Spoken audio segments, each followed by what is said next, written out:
தொகுதி மறுசீரமைப்பு என்பது தேவையில்லாத ஒன்று என அமைச்சர் நிர்மல்குமார் தெரிவித்துள்ளார். மதுரையில் தனியார் தொண்டு நிறுவனம் சார்பில் நடைபெற்ற மாரத்தான் போட்டியை தொடங்கி வைத்த பின் செய்தியாளர்களை சந்தித்த அவர், தொகுதிகளின் எண்ணிக்கையை 848ஆக உயர்த்துவதால் மக்களுக்கு எந்த பயனும் இல்லை என விமர்சித்தார்.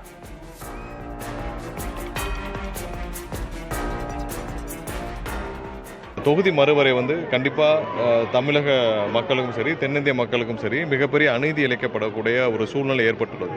ஏன்னா இப்போ ஏதாவது தேவை இருக்கா, நீங்கள் தொகுதி மறுவரை செய்ய வேண்டிய ஏதாவது தேவை இருக்கான்னு எந்த தேவை இல்லை. இப்போ எம்பிக்களுடைய எண்ணிக்கையை அதிகரிக்கணும்னு ஏதாவது தேவை இருக்கா, அதுவும் இல்லை. அதில் ஒன்று பொலிட்டிக்கல் ரீசன்ஸுக்காக பாரதிய ஜனதா கட்சி பொலிட்டிக்கல் ரீசன்ஸுக்காக நம்பர் அரித்மெட்டிக்காக மட்டும் கூட்ட நினைப்பதாக தோன்றுகிறது.